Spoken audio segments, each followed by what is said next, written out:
Yes, welcome back. Okay, so yeah, it's a rarity for me to like, put on decals and stuff before I actually transform a figure or get into talking about a figure.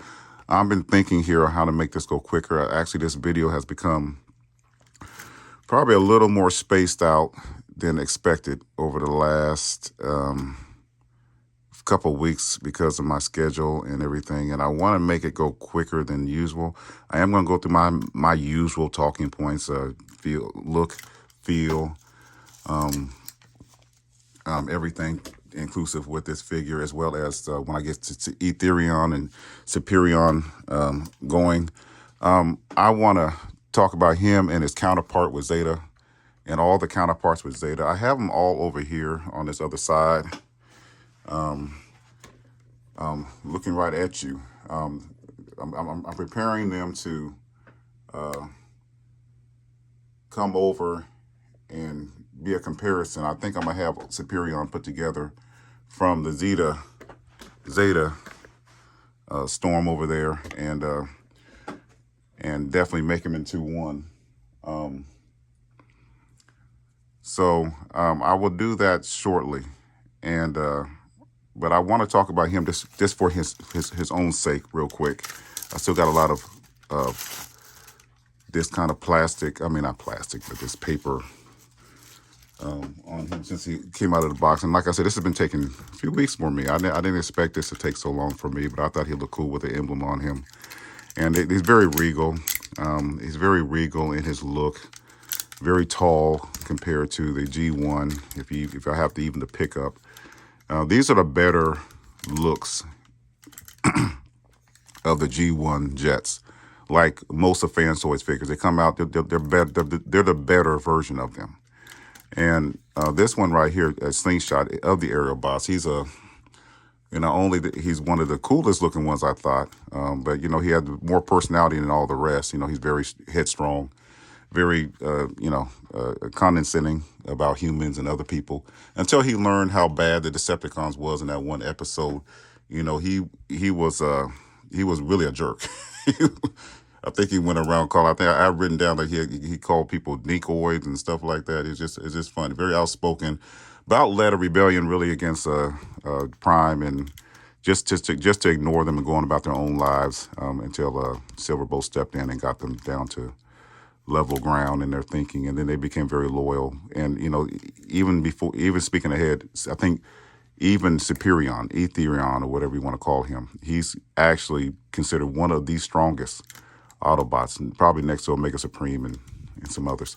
So very, very a lot to look at him. A lot of kibble here, and expected on the aerial bots. They had a lot of this even in the cartoon. They had a lot of backpack. And I'm gonna get his counterpart over here real quick, just for the look's sake. And his counterpart, of course, meaning Zeta. I liked how Zeta, when they first released their aerial bots, they were their heads were different. I don't know if they're IDW based look they gave them. I've never been into the IDW. I have never really been into comics altogether at all. But I thought with Zeta, this is a really good release to me. I thought this plane, I really loved how he looked when they released Slingshot. And very, very parts are very similar as far as kibble, I guess. So I thought that was really good release from Zeta. I don't have a problem with them. I like they're a little bit smaller. I think that's more fitting. I know the Constructicons, they're very big. The ones coming out, especially with Fanstoys, they're very big Constructicons. And speaking ahead again, and I don't have my X-Trans bots reviewed yet, but speaking ahead again, you can see that there's a size right head to head with each other. Probably, I'm sure Scrapper, if he was standing straight up, he'd probably be a little taller. But very thick, very good with the size comparison, even with the Constructicons. But the feel of him, of course, is no different than all the other ones. They're very, very good feel. Very little lighter. Like we said, Fireflight and him are lighter because they're the arms of their. What I want to do is After I go through articulation real quick, I want to go ahead and get into, I'm gonna put them all up here. I think I just showed you all the, I'm going to show them one more time. And then I'm going to get the flight stand going after I transform him, after I do the articulation thing. You know, people usually want to see that or not. And then I'll probably make a combination and compare both of the robots. But, you know, this guy looks very nice, more regal, way more regal than the counterpart here for Zeta. And, you know, I don't think he's going to have any issues moving. You know, head goes up, down, all around, even more downward when you consider the little transformation gimmick there. Very good bends. Probably 90 here, though. Not really much more here you can get him. And the outward is great. I love when the hands can flex out.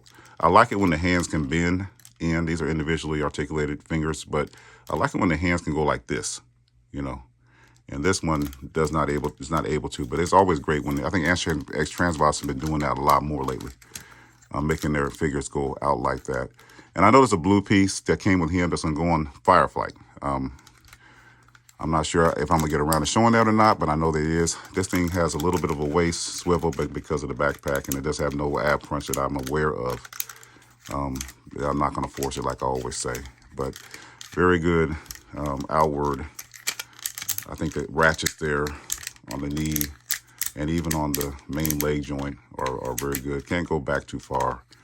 And then you got a very little movement on the feet. Okay, you do have a inward thing.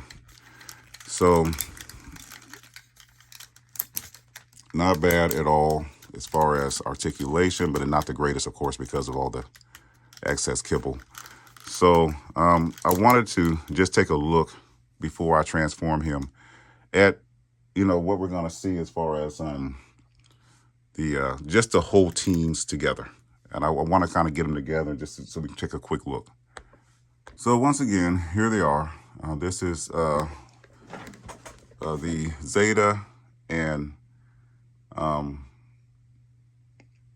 Fanstoys, all of them together. Not that, you know, this is just my personal, this is how I'm doing it. I just wanted to see them all together. Here's a Silverbolt, not Silverbolt, a Slingshot, Silverbolt, Zeta, Fanstoys. Of course, the shorter ones are going to be all Zeta.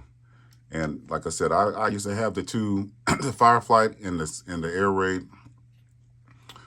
They had different heads. I sold them. I figured maybe I'm not going to go with this set. I'll see what Fanstoys or whatever else comes out with something. But then they came back real quick and they replaced them with more cartoon accurate heads. And then I decided to get them. Of course, these ones back here, they're going to be more regal. They look better. Their feet, their legs, their symmetry. They're just so much better than their Zeta counterparts as far as their look. But I always thought, as far as Ethereaon, as far as these guys, they're still not bad at all. We have had to have worse.